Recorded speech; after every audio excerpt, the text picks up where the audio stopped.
भी अंदर जाएगा, फिर वो चाहे हॉस्पिटल का स्टाफ ही क्यों ना हो, नजर रखना अच्छी तरह से।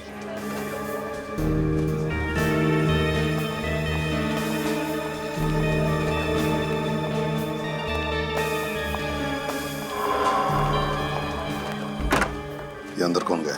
सर ये डॉक्टर कोराली है, इस वक्त राउंड पे है।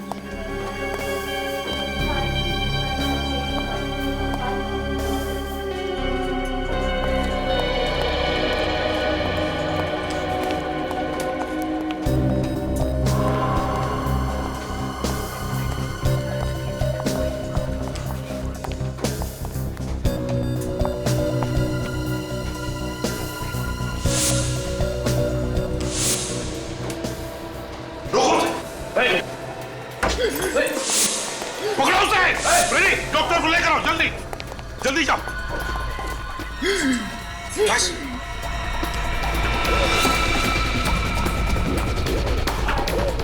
बेटा गंगाधर, तेरा कुछ नहीं हो सकता।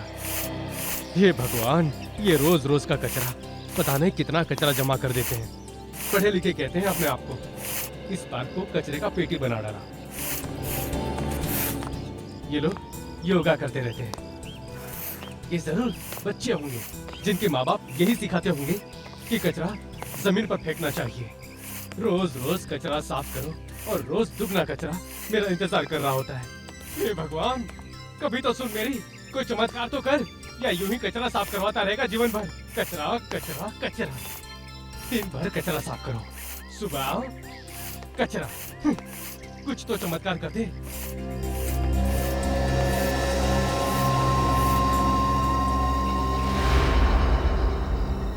ये क्या चमक रहा है? चैन। अरे बाप रे, ये तो सोने का लगता है। ये यहाँ आया कैसे? लगता है किसी के हाथ से गिर गया। आसपास कोई नहीं है। बेटा गंगाधर, आज किस्मत ने तुझे मौका दिया है। ये सोने का चैन पुरस्कार दिया है, ले ले इसे। गंगाधर, भगवान ने आखिर तेरी सुनी ली। अरे ये क्या? हाथ, इंसान का हाथ। इधर, यहाँ। कहीं डेड बॉडी तो नहीं यहाँ पे? सीआईडी को बुलाना पड़ेगा जल्दी।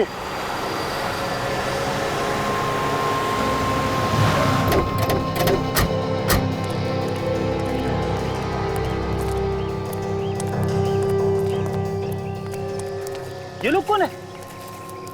हटो, चलो हटो, चले हटो। तुम दोनों हो कौन? ये हमारा क्राइम सीन है, सीआईडी का केस है ये। तुम लोग बिना परमिशन के यहाँ नहीं आ सकते। न जाने कितने सारी एविडेंस खराब कर दिए होंगे। अरे सब रेडी, चुप हो जाओ। मैं जानता हूँ इन दोनों को, ये हमारे नए सीआईडी ऑफिसर्स हैं। नए ऑफिसर्स? हाँ, नए ऑफिसर्स। इंस्पेक्टर विनीत और ये है इंस्पेक्टर श्रेया। ये दोनों पहले मुंबई क्राइम ब्रांच में थे। ये नए इंस्पेक्टर आए, आपने बताया नहीं सर? सचिन, कल शाम को ही पता चला। तुम लोगों को बताने के लिए मेरे पास वक्त ही नहीं था। खैर छोड़ो। विनीत, क्या मिला तुम्हें यहाँ पर? सर, हमें यहाँ पर ये कटा हुआ हाथ मिला है और उसके ऊपर ये ब्रेसलेट मिला है। ये ब्रेसलेट? काम की चीज है ये ब्रेसलेट। अच्छी तरह से साफ करो। संभाल के।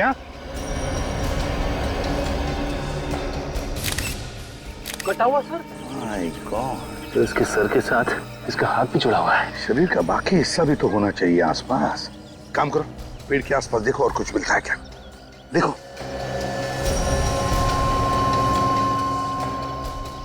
सर, कितनी बेरहमी से काटा है सर और हाथ को। और सर, ऐसा कोई क्यों करेगा? यहाँ इस हालत में किसी की लाश को दफनाने का क्या मतलब है? सिर्फ सिर और हाथ। पार्क तो ऐसी जगह है जहाँ पे काफी सारे लोग आते जाते रहते हैं।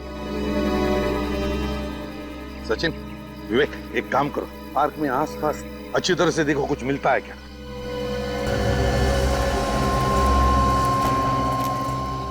एक बात बताओ, तुम में से किसने इस हाथ को पहले देखा? साहब, ये कटा हुआ हाथ सबसे पहले मैंने देखा। तुमने देखा? जी साहब। तुम क्या करते हो इधर? जी साहब, साफ सफाई करते हैं। सफाई करते हो? इधर आओ, जरा बताओ, ये पार्क क्या 24 घंटे खुला रहता है? नहीं साहब, सुबह 7 बजे से लेकर शाम को 7 बजे तक खुला रहता है। यहाँ पे वॉचमैन या सिक्योरिटी गार्ड नहीं है क्या? नहीं साहब, यहाँ पे कोई चौकीदार नहीं रहता। ये पार्क सुबह 7 बजे से लेकर शाम के 7 बजे तक खुला रहता है। इसका मतलब है ये काम तब किया गया है जब ये पार्क या तो बंद था या फिर पार्क में कोई भी नहीं था उस वक्त किया है। सर, सर यहाँ आसपास तो कुछ भी नहीं मिला सर। अबे ऐसा कुछ नहीं मिला सर? कुछ भी नहीं मिला? ये कैसे हो सकता है? तो शरीर का बाकी का हिस्सा कहां पर दफना दिया है? कहां छुपाया होगा? कोई बात नहीं, पता तो लगा ही लेंगे। इससे पहले एक काम करो, ये सिर और हाथ साळुंखे के पास भेज दो और इस आदमी का चेहरा, उसका स्केच सारे न्यूज़पेपर्स और टेलीविजन चैनल्स पर भेज दो।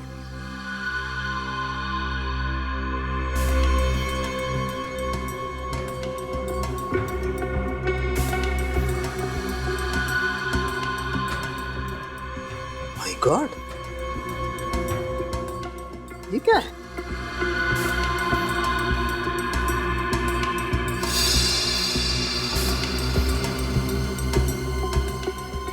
क्या हो सकता है? तारिका, मुझे तो एक कोई कागज का टुकड़ा दिखाई देता है। साफ करके देखते हैं क्या है। डॉक्टर साहब, ये आपके हाथ में क्या है? दया, ये मेरे हाथ में कागज का टुकड़ा है। कागज का टुकड़ा मिला कहाँ से आपको? यहाँ से, इसकी उंगलियों के बीच में फंसा हुआ था ये। मगर इसकी उंगलियों के बीच में ये कागज का टुकड़ा कैसे पहुंचा? या मुझे लगता है इस आदमी ने कोई कागज को अपने हाथ में छुपाने की कोशिश की होगी और ये कागज का टुकड़ा इसकी उंगलियों के बीच में फंस गया। लेकिन डॉक्टर साहब, ऐसा क्या है इस कागज के टुकड़े में? अरे भाई, तो चेक करने जा रहा था। क्या आप लोग आ गए? साफ करके देख लीजिए ना, पता चल जाएगा। देखते हैं।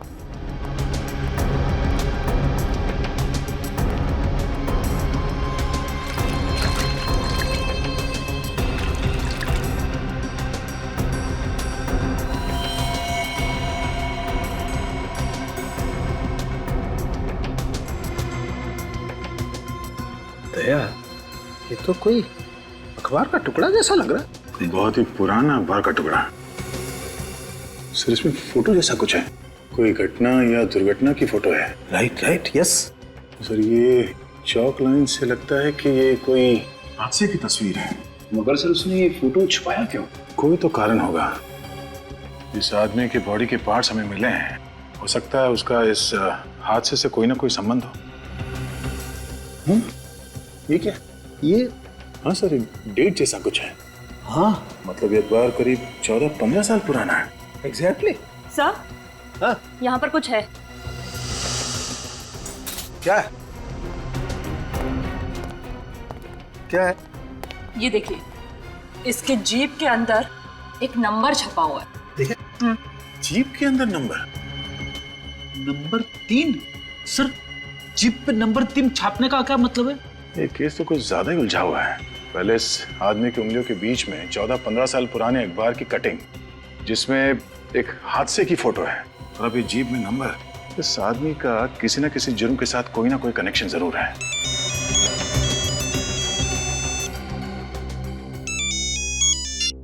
हेलो, हाँ, रिपोर्ट्स आ गई? क्या पता चला रिपोर्ट से? Thank you sir. ये एक आदमी नहीं है। एक आदमी नहीं है मतलब?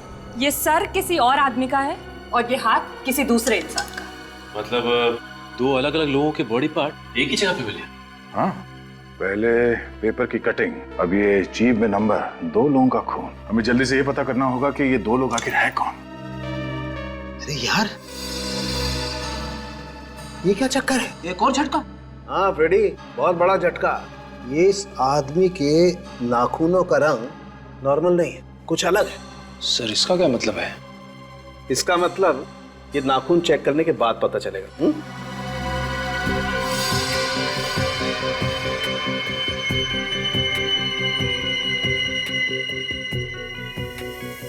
इसे साफ करके चेक करते हैं।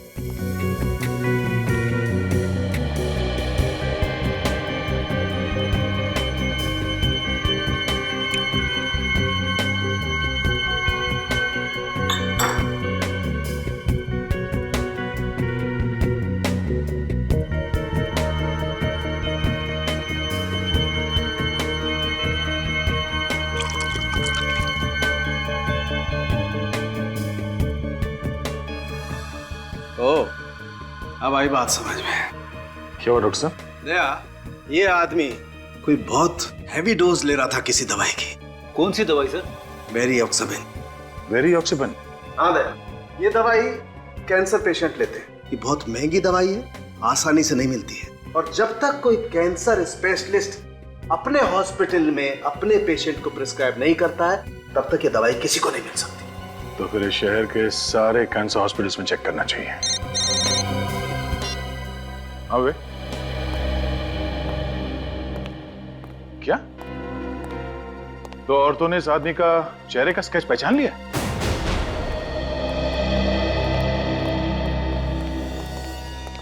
सर, विनय जी की वाइफ ने ना, और उनकी सेक्रेटरी आन्या। सॉरी, ये जो कुछ भी हुआ, क्या आप बता सकते हैं नैना जी, ये सब हुआ कैसे? कल शाम को सब्जियां लेने मार्केट गए थे, वापस नहीं आए। पता नहीं ये कैसे हो गया। मुझे ये भी पता नहीं कि उनके साथ ये किसने किया, क्यों किया। मुझे अब भी यकीन नहीं होता कि मेरे पति विनय अब नहीं रहे। जब वो घर वापस नहीं आ रहे थे तो आपने कोशिश नहीं की उन्हें कांटेक्ट करने की? मैंने उनको हर 2 मिनट के बाद फोन करने की कोशिश की, लेकिन उनका फोन बंद आ रहा था। ये विनय करते क्या थे? सर, वो लॉयर थे। वकील थे? जी सर। तो क्या आप दोनों बता सकती हैं कि किसने किया होगा? ये किसी पर शक है आपको? सर, ऐसा तो कोई याद नहीं। विनय सर बहुत ही नेक और शरीफ इंसान थे। वो लॉयर थे, पता नहीं किसी केस के सिलसिले में किसी के साथ कोई दुश्मनी हो तो पिछले कुछ दिनों में आपसे उन्होंने कुछ बताया, या फिर आपने महसूस किया हो कि वो किसी केस को लेकर परेशान हो? मेरे पति विनय कोई भी केस के बारे में मुझसे कोई डिस्कशन नहीं करते थे। अभिजीत, समझ में नहीं आता कौन खून कर सकता है विनय का। बड़ी अजीब बात है ये। सर, जिस बेरहमी से विनय का खून हुआ है, ऐसा लगता है कि खूनी के दिल में विनय के लिए काफी जहर भरा था, काफी नफरत करता था वो। वही लगता है। सर, सालुंके साहब को ब्रेसलेट पर कुछ मिला है। अच्छा, क्या मिला है? ब्रेसलेट का लोगो। ब्रेसलेट का लोगो? अभिजीत, ये देखो, ऐसा कुछ वी जैसा लिखा हुआ है। वी जैसा ही कुछ है। विक, कंप्यूटर में चेक करो, देखो ऐसा लोगो किस ज्वेलर का है। Yes sir. हाँ अभिजीत,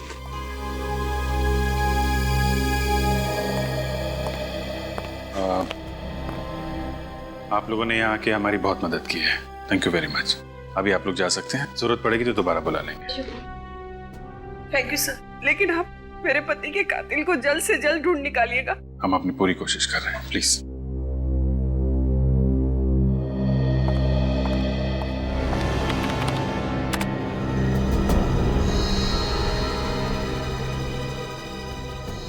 मिल गया सर, वरदान ज्वेलर्स। ये वही दुकान है जो अपनी सारी ज्वेलरी पे इसी तरह का लोगो इस्तेमाल करते हैं। कहाँ पर है ये Vardan jeweller? Sir, Bandra waste.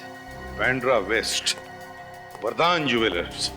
Abhijit, इस वरदान ज्वेलर्स से पता चल जाएगा कि ब्रेसलेट खरीदा किसने था। बहन की शादी को 1 हफ्ता रह गया सर। आप घबराइए मत, कल शाम तक आपके गहने आपके घर पहुंच जाएंगे। नक्की? पक्का? मैं खुद आ जाऊं? नहीं, आप बस कल शाम तक गहने भिजवा दीजिए। ये सब अब मेरी जिम्मेदारी है। आप इत्मीनान से घर जाकर सो जाइए। ठीक है, नमस्ते। नमस्ते।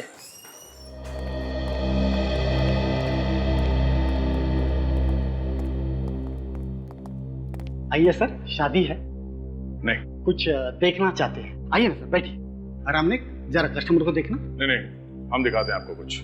आप लोग कुछ दिखाना चाहते हैं? घबराइए मत, हम लोग सीआईडी से हैं। कुछ प्रूफ है? सीआईडी? हाँ, ये ब्रेसलेट देखिए, ये आपकी दुकान का है। ठीक कहा आपने, ये मेरे दुकान से ही बना हुआ है। कहाँ मिला आपको? एक हाथ पे था ये। ब्रेसलेट तो हम हाथ के ऊपर ही पहनते हैं ना। हाथ कटा हुआ था। किसका हाथ था सर? यही पता करने के लिए हम लोग यहाँ पर आए हैं। क्या बता सकते हैं कि ये ब्रेसलेट किसने खरीदा था आपके यहाँ से? ऐसे ब्रेसलेट बहुत कम लोग बनवाते हैं, शायद 4 से 5 पीसेस ही बनवाए थे हमने। सर, फिर तो बहुत आसानी से पता चल जाएगा कि ये 4-5 ब्रेसलेट्स किस किसने बनवाए थे। ये सही कहा मैडम ने। बता सकते हैं? मैं अभी दिखाता हूँ सर। श्रेया, इन सबके नाम और फोन नंबर्स नोट कर लो। जी।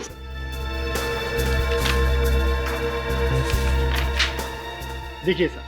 अरे वाह, एड्रेस भी नोट किया है? जी sir. Rajesh 401 silver ring, Shantinagar, Bandra. Subhash Kandivali में रहता है।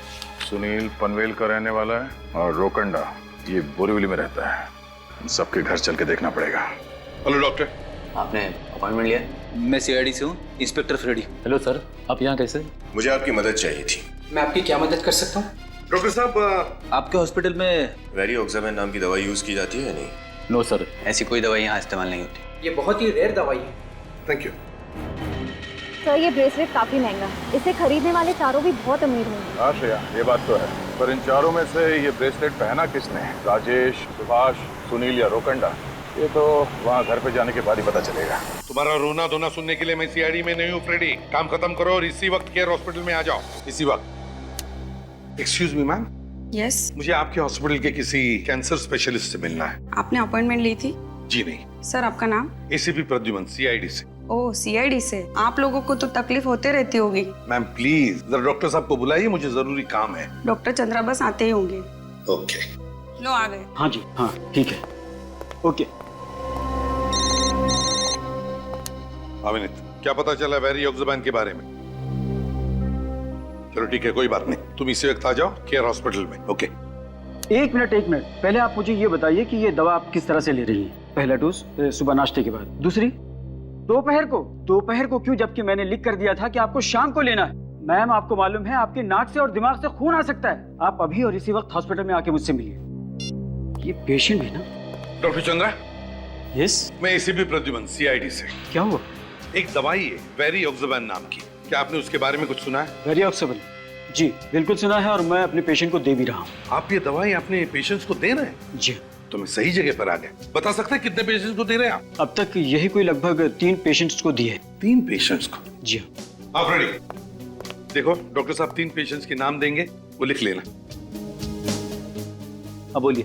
पहले है वैभव, ये सांता क्रूज के रहने वाले हैं। वैभव। दूसरे हैं अरुण, ये अंधेरी में रहते हैं। अंधेरी। और तीसरे हैं रोकांडा, ये बोरीवली से। रोकंडा? जी। Thank you very much doctor. It's my pleasure. Sir वैसे हुआ क्या है? खून का मामला है। खून का मामला है? जी। देखिए सर, अगर इस मामले में किसी तरह की मदद की जरूरत हो तो प्लीज मुझे याद कर लीजिएगा। Thank you very much. Sir Amina, देखो इन 3 पेशेंट्स के नाम मिले जो लोग ये दवाई ले रहे हैं। इन तीनों पेशेंट्स की जानकारी दया और बाकी लोगों को देना। विनीत का फोन। हाँ विनीत। सर हमें यहाँ से 3 पेशेंट्स के नाम मिले हैं। क्या? हॉस्पिटल से 3 नाम मिले हैं? जी सर। अच्छा, जो ब्रेसलेट हमें लाश के हाथ पर से मिला, वैसे ब्रेसलेट 4 लोगों ने खरीदे हैं। 4? हाँ, 4 लोगों ने। उनके नाम है राजेश, सुभाष, सुनील और रोकंडा। रोकंडा? हाँ, रोकंडा। ये नाम तो हमारी लिस्ट में भी है सर। हाँ? Yes sir. ओह ठीक है, हम उसके घर जाते हैं। Okay sir. ओके। ये रोकंडा कहाँ रहता है? बोरीवली में सर। बोरीवली में। ये रोकंडा वही फेमस सिंगर तो नहीं जिसके शोज होते रहते हैं? लगता तो वही सर। सर अगर ये वही फेमस सिंगर है और वो कटा हुआ हाथ उसी का है तो मीडिया में तो वो कटा हुआ हाथ रोकंडा का है या नहीं, या फिर उसने ये ब्रेसलेट किसी को गिफ्ट दिया है, ये तो बेल बजाने के बाद ही पता चलेगा।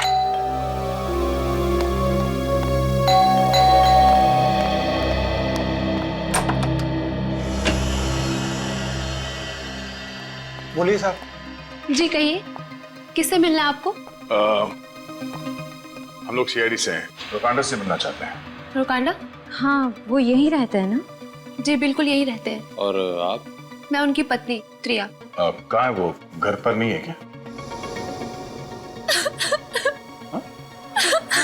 आप यहाँ बैठिए प्लीज।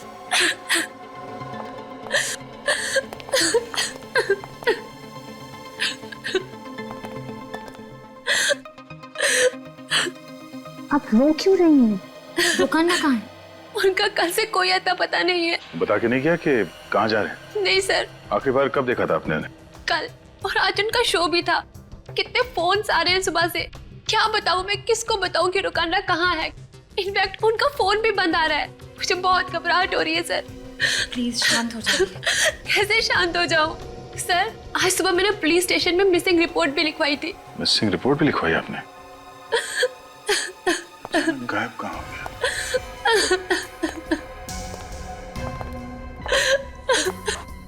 ये ब्रेसलेट सर ये तो हाँ, वही ब्रेसलेट है। इसका मतलब वो कटा हुआ हाथ रोकंडा का था। शायद। आप लोग क्या बातें कर रहे हैं? कहीं कुछ गड़बड़ तो नहीं है ना? नहीं। अच्छा आप ये बताइए कि रोकांडा को कैंसर की बीमारी है? हाँ, पर आप लोगों को? ऐसे ही। अच्छा रोकांडा के बारे में कुछ जानकारी मिले तो हमें इन्फॉर्म कर देना। जी सर। Thank you.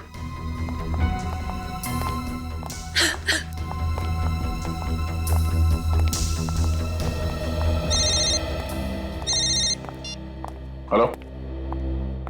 हाँ क्या? कहाँ पे?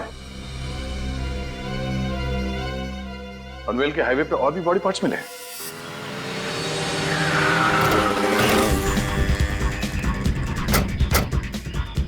मैं फोन करके खबर दी लाश के टुकड़ों के बारे में। हाँ साहब, मैंने बड़ा पाव खाने के बाद कागज फेंकने के लिए जैसे ही कचरे के डिब्बे के पास आया तो मैंने ये देखा। तुम वहां खड़े थे, दूर जाओ। खोलो से।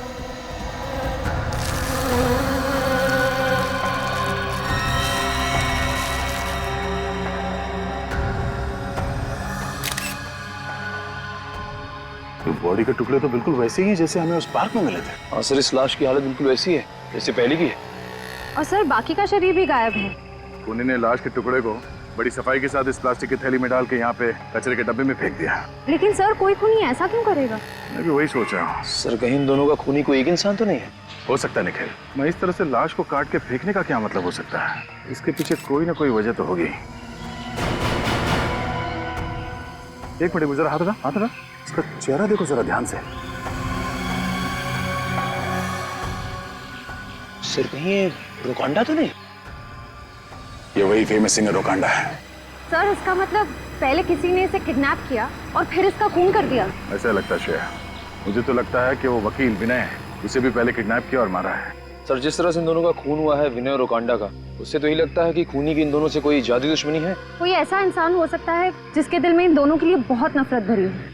जिस तरह से लाश को काटा गया है ऐसा ही लगता है। श्रेया, रोकांडा की बीवी को फोन करके उसकी मौत के बारे में इन्फॉर्म करो। सर मैं जानता हूँ श्रेया, बहुत मुश्किल काम है।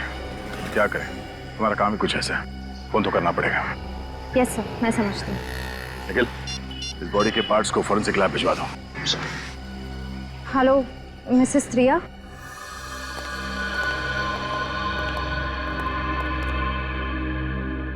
क्या हुआ साळुंखे, इतना परेशान क्यों दिख रहा है तू? बॉस बात ही ऐसी है, तुम्हें पता लगेगा ना, तुम्हारी भी यही हालत होने वाली है। ऐसे क्या बात पता चल गई साळुंखे साहब? बात ये है, ये सर जो आप पिछली बार लेकर के आए थे वो इस हाथ से मैच करता है जो आप अभी लेकर के आए। मतलब ये कि इस बार लाया हुआ हाथ और पिछली बार मिला हुआ सर वो एक आदमी का है, और पिछली बार लाया हुआ हाथ और इस बार मिला हुआ सर वो दूसरे आदमी का है। मतलब ये लाश लॉयर विनय की है और ये रोकांडा की? बिल्कुल। मतलब खूनी ने दोनों लाशों को काटा, उनके अंगों की अदला बदली की, फिर अलग अलग जगह पे छुपा दिया। ये चल क्या रहा है खूनी के दिमाग में सर? हाँ सर, कोई खूनी ऐसा क्यों करेगा? लगता है पूरा पागल है सर, कोई साइकोपैथ है। कोई ना कोई वजह तो है विवेक, कोई ना कोई वजह तो है जो खूनी ऐसे कर रहा है। सर ऐसी क्या वजह हो सकती है ये सब करने की? यही तो पता लगाना है सचिन की ये खूनी ऐसे वैश्यपन पर क्यों उतर आया। एक बात और बॉस। क्या? वो ये, उस सर की जीभ पर भी वैसा ही अंक लिखा हुआ है जैसा इस जीभ पर लिखा हुआ है। मतलब विनय की जीभ पर जो 3 नंबर लिखा हुआ है बिल्कुल वैसा ही 3 नंबर रोकांडा के जीभ पर, बिल्कुल वैसा ही 3 नंबर। क्या राज हो सकता है इस 3 नंबर का? सर हो सकता है कातिल हमें कुछ दिखाना चाहता हो, इसलिए उसने इन लाशों की जीभ पर ये नंबर लिख दिए। हाँ, दिखाना तो चाहता है जरूर ये खूनी हमें। और फिर ये नंबर 3, इस नंबर 3 का कोई ना कोई तो कनेक्शन जरूर है विनय और रोकांडा के बीच में। सर कुछ तो छुपा इन फोटोग्राफ में, कुछ तो कहने की कोशिश कर रही हैं ये फोटोग्राफ्स। मगर क्या अभिजीत, क्या हो सकता है?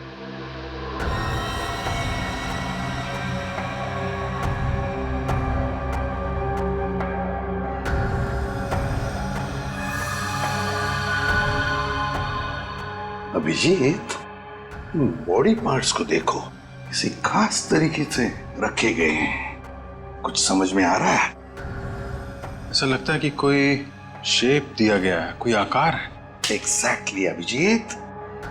अभिजीत मुझे लगता है ये इंग्लिश का अल्फाबेट क्यू है ना? हो सकता है ना? हाँ सर। ये देखो। हाँ सर, क्यू। हाँ, और फिर ये देखो, ये नहीं लगता तुम्हें कोई नंबर? 9?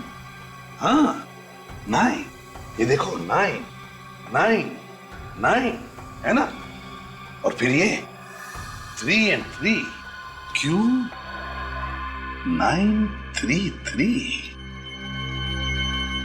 सचिन इधर लिखो बोर्ड पे Q933। हो क्या सकता है सर? शायद कोई पासवर्ड या फिर कोई लॉकर नंबर, कोई एड्रेस, सर कोई कोड। Code code. अभिजीत, उस क्राइम सीन पर रोकांडा के हाथ में ये कागज का टुकड़ा मिला था।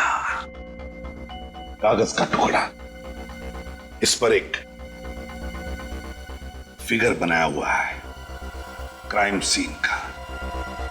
तो कहीं ऐसा तो नहीं कि ये कोड नंबर Q933 इस क्राइम सीन से जुड़ा है? क्या हो सकता है ये नंबर?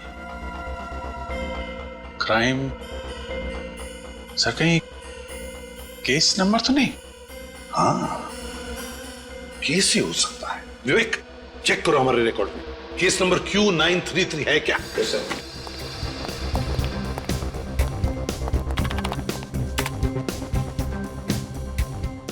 यस सर, इस नंबर का एक केस है, ये 1998, 14 साल पुराना केस है।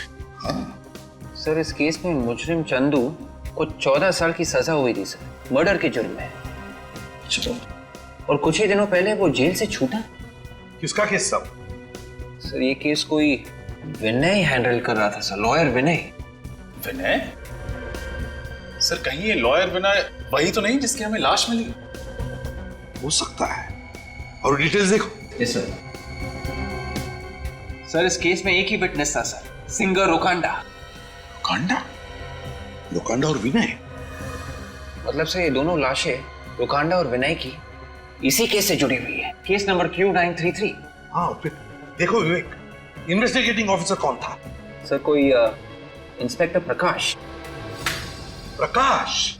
क्या हुआ सर, आप प्रकाश को जानते हैं क्या? बिल्कुल जानता हूँ, कॉलेज के दिनों से जानता हूँ, पुराना दोस्त है मेरा वो। सर तो फिर तो उनसे सारी डिटेल्स मिल जाएंगी केस की। हाँ अभिजीत, लेकिन पहले ये चंदू जिस जेल में था वहां से उसकी पूरी जानकारी निकालनी चाहिए।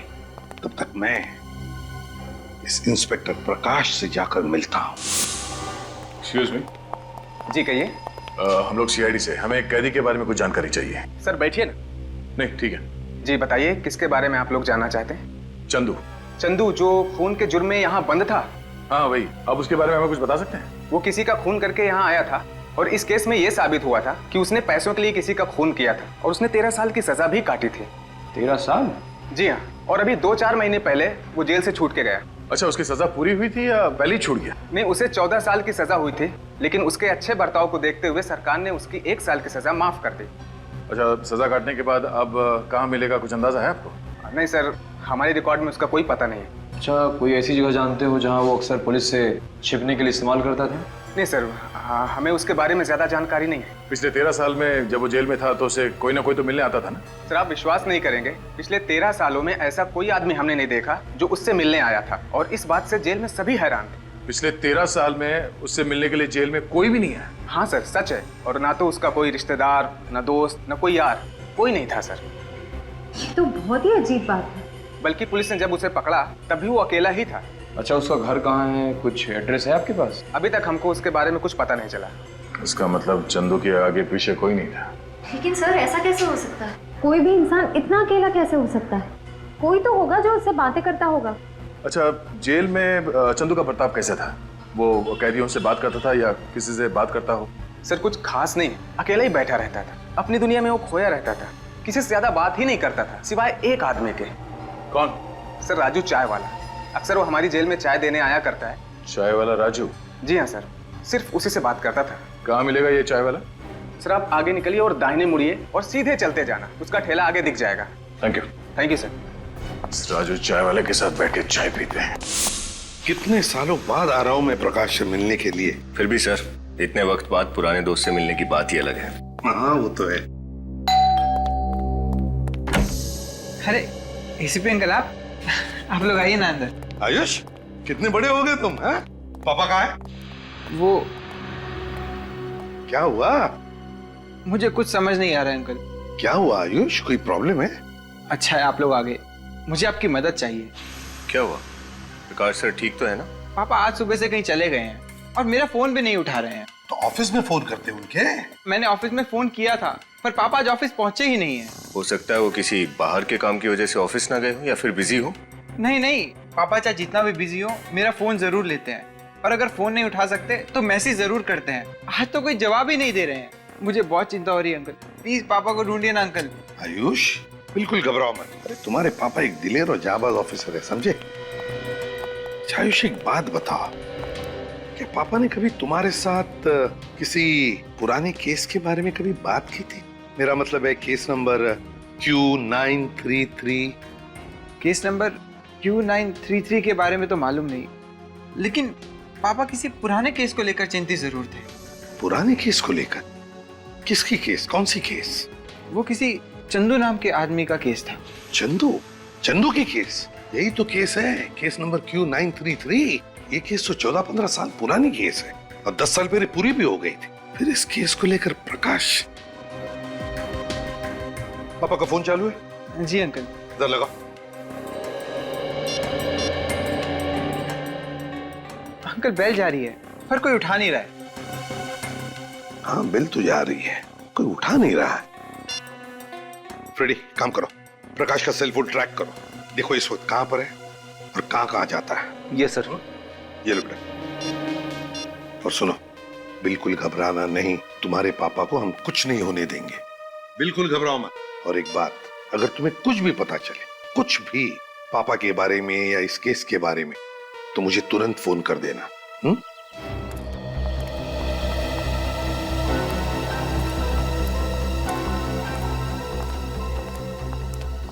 हो रहा राजू? राजू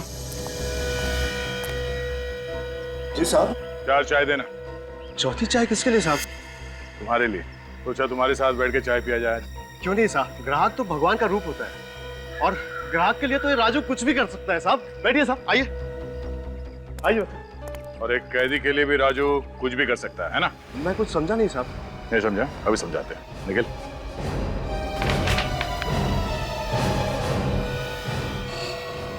ये कौन है? मैंने तो इसे कभी नहीं देखा। कभी नहीं देखा? सच बोल, झूठ मत बोल। जेल में जाता था ना उसके लिए चाय लेकर? आप लोग क्या कह रहे हैं साहब? मेरी तो कुछ भी समझ में नहीं आ रहा। एक हाथ पड़ेगा ना तो सब कुछ बताना शुरू कर देगा। बोल। मुझे कुछ नहीं पता साहब, मुझे कुछ नहीं पता साहब, मैं इसे नहीं जानता साहब। वैसे नहीं मानेगा? हाँ? क्या था? धुन हटी? हाँ साहब, धुन हट गई साहब, मैं बताता हूँ। ये साहब, ये चंदू है साहब। सिर्फ इतना याद आया या कुछ और भी बताना चाहता है तू? मैं इसे जेल में चाय देने जाया करता था, इसे मेरी चाय बहुत पसंद थी साहब। बस इतना ही? हमने तो सुना है कि तुम्हारी और चंदू की बहुत अच्छी दोस्ती थी। दोस्ती तो दूर की बात है साहब, वो मुझे जान से मारने की धमकियां देता था साहब। एक दिन मौका पाकर साहब उसने मुझे दबोच लिया और मुझे कुछ चिट्ठियां दी और उसने मुझे कहा कि इन चिट्ठियों को पोस्ट कर दे और मुझे धमकी दी कि अगर मैंने उसका कहना नहीं माना या किसी और को इस बारे में बताया तो वो जेल के बाहर अपने पार्टनर के हाथों मुझे मरवा देगा। और तुम मान गए? और मैं क्या करता मैडम, मैं एक मामूली चाय वाला और वो एक खूनी, डर तो लगता ही था। किस तरह की चिट्ठियां भिजवाता था वो तुमसे? ये तो मालूम नहीं साहब, डर के मारे मैंने वो चिट्ठियां कभी खोली ही नहीं। मगर साहब हर 5-6 महीने में वो अपने गांव मंगल नगर के लिए एक चिट्ठी जरूर पोस्ट करवाता था। मंगल नगर? मतलब उसका परिवार मंगल नगर में रहता है? और हाँ साहब, उसने जो आखिरी चिट्ठी पोस्ट करने के लिए दी थी वो कुछ दिनों बाद वापस आ गई थी साहब। वापस आ गई? क्यों? पता नहीं साहब, मैंने तो उसे पोस्ट कर दिया था लेकिन वो वापस आ गई। इस बात को मैंने चंदू को भी डर के मारे नहीं बताया साहब। क्या वो चिट्ठी अभी भी तुम्हारे पास है? जी। दिखाओ जरा। दिखाता हूँ सर।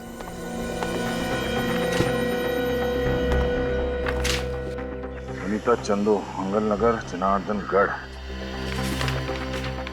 प्यारी अनीता, कैसी हो? आशा करता हूँ कि वहाँ सब कुछ कुशल मंगल है। मेरी प्यारी शीला बिटिया कैसी है? ख्याल रखना उसका, बहुत याद आती है उसकी। बस कुछ और दिन इंतजार कर लो, फिर मैं जल्दी ही तुम लोगों के पास आ जाऊंगा। तब तक अपना और मेरी प्यारी बिटिया शीला का ध्यान रखना। तुम्हारा चंदू, चिट्ठी से लगता है कि ये चंदू अपने परिवार वालों को बहुत याद करता है, खास करके अपनी बेटी शीला को। चिट्ठी से तो ऐसा ही लगता है।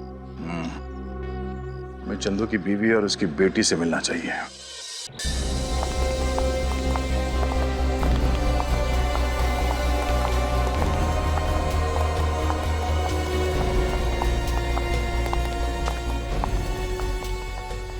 नगर तो पहुंच गया। ये पता करना होगा कि चंदू के परिवार रहता कहाँ। सर किसी से पूछ लेते हैं। ऐसे छोटे गांव में तो सब एक दूसरे को जानते होंगे। ये आदमी औरत जो घर से बाहर निकले, इनसे पूछो जरा। सुनिए भाई साहब, आप जानते हैं चंदू कौन है? अब चंदू? कौन चंदू? हम किसी चंदू को नहीं जानते। चलो। देखिए, घबराइए मत, हम लोग सीआईडी से हैं। सीआईडी?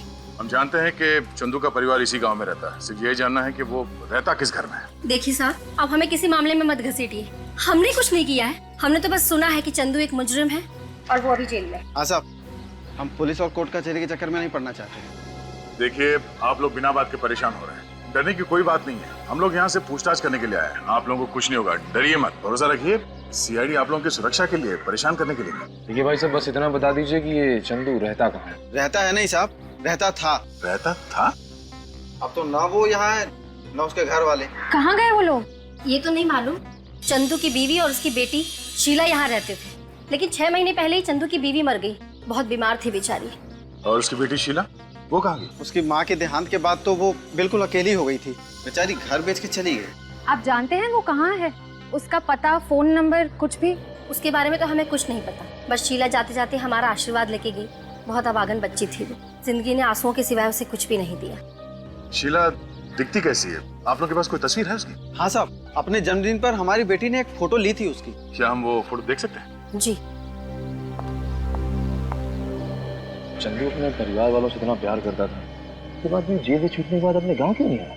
और सर, उसकी बेटी भी घर बेचकर चली गई, वापस ही नहीं आई, ये जानते हुए भी कि उसके पिता की रिहाई को ज्यादा वक्त नहीं है। बेटी का तो पता नहीं। चंदू कहीं पे छुप के बैठा है। अगर उसने दोनों खून किए हैं तो जाहिर सी बात है कि वो ना तो इस गांव में आएगा और ना ही अपने घर में। ये शीला है। क्या हम ये फोटो रख सकते हैं? ये वही एरिया है जहाँ पे प्रकाश सर का मोबाइल फोन ट्रैक किया गया है। इसी एरिया में? हाँ सर। प्रकाश को फोन करता हूँ। फोन चालू है, बेल भी जा रही है। हम प्रकाश सर के मोबाइल फोन के नजदीक पहुंच गए। गुड। लेकिन एक बात मेरी समझ में नहीं आ रही। क्या? प्रकाश सर इतनी सुनसान जगह में करने क्या आए होंगे? कहीं ऐसा तो नहीं कि कोई उन्हें जबरदस्ती उठा के यहाँ पे लाए? हो सकता है। मुझे लगता है प्रकाश जरूर जानता है कटे हुए सिर और हाथों के बारे में। जरूर जानता है प्रकाश। सर, हम प्रकाश सर के मोबाइल फोन के बहुत नजदीक पहुंच गए सर। ट्रैक करते रहना पड़ी, ट्रैक करते रहना। रोको रोको रोको रोको रोको।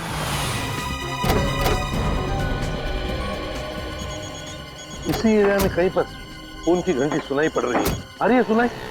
हाँ सर। हाँ।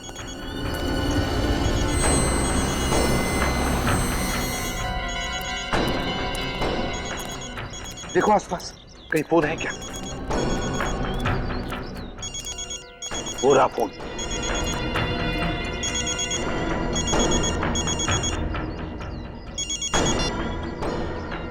ये तो प्रकाश का ही फोन लगता है। इसका मतलब है प्रकाश यहीं कहीं आसपास ही होना चाहिए। मुझे तो डर लग रहा है सर, कहीं प्रकाश सर के साथ कुछ हो ना गया हो। चुप रहो फ्रेडी, चुप चुप बोलो। अपनी अपनी गन निकालो। प्रकाश की जान को खतरा हो सकता है। पूरा है घर। मुझे लगता है सर कि प्रकाश सर इसी घर के अंदर होंगे। चलकर देखते हैं। जरा सी भी भूल हो गई तो प्रकाश की जान को खतरा हो सकता है।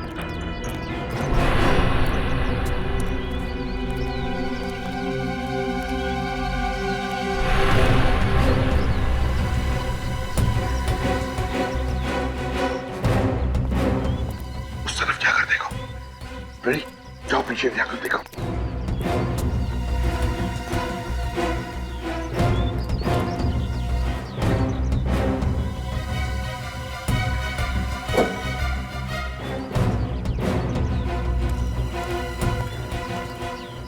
उधर कुछ नहीं दिख रहा है सर। सर, हाँ, बाहर से तो कुछ दिखाई नहीं दे रहा। ठीक है, कोई बात नहीं, घर के अंदर घुसते हैं, मगर सावधानी से। प्रकाश की जान को खतरा है, हो सकता है उसके साथ अंदर कोई हो भी सकता है, हैं?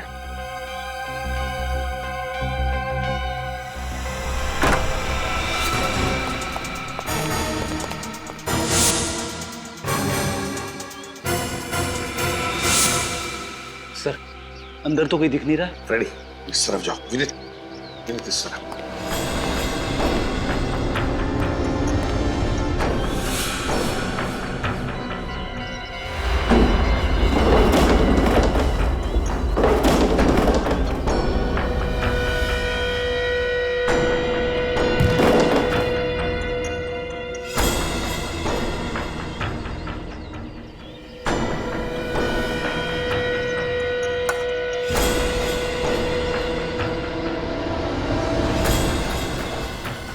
माय गॉड, प्रकाश, मेरी जल्दी से पानी लेकर आओ।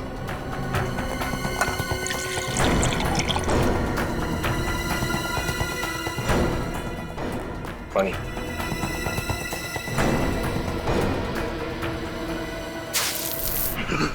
कौन कौन हो तुम? कौन हो? देखो देखो, तुम लोग मुझे नहीं मार सकते, नहीं मार सकते। मुझे जाने दो मुझे, जाने दो। मेरी तरफ देखो, देखो मुझे। मैं प्रद्युमन, इसे भी प्रद्युमन, तुम्हारा दोस्त प्रकाश। तुम यहाँ कैसे? बताता हूँ, उठा उसे।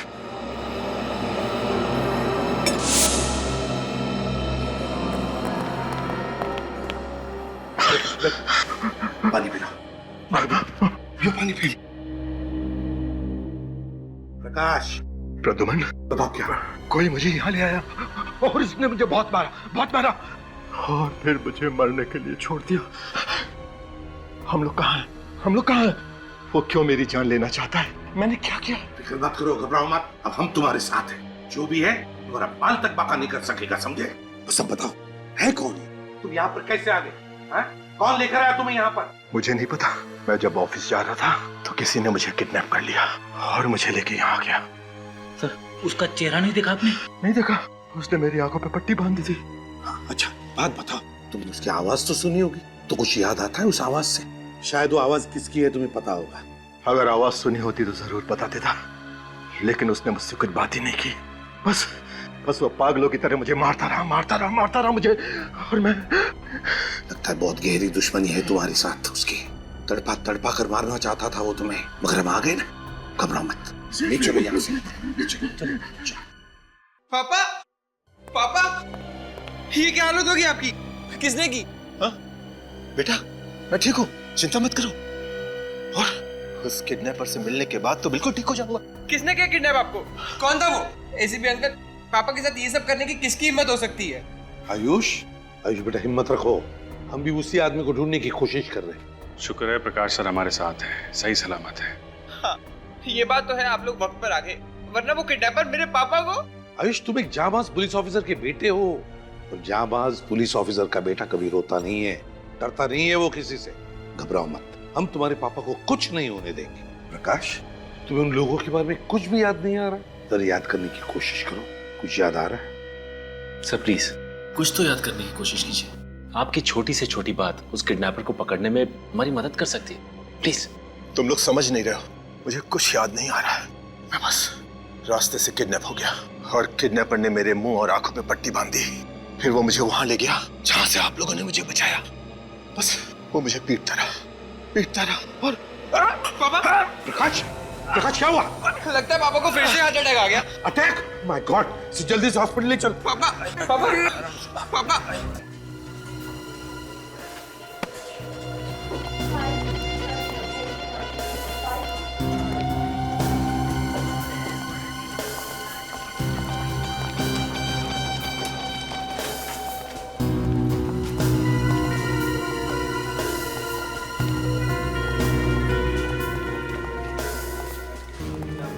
जो भी अंदर जाएगा, फिर वो चाहे हॉस्पिटल का स्टाफ ही क्यों ना हो, नजर रखना अच्छी तरह से।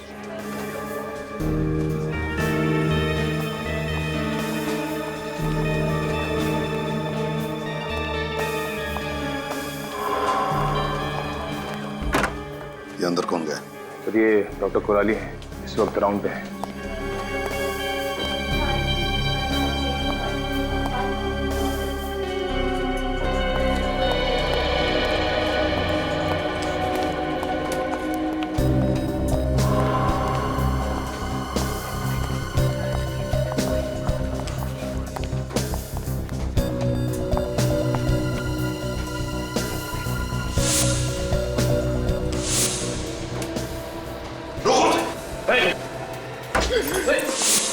पकड़ो उसे!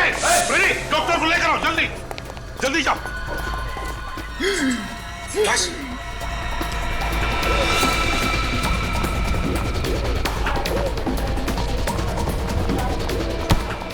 रुक जाओ, भागने का कोई रास्ता नहीं है।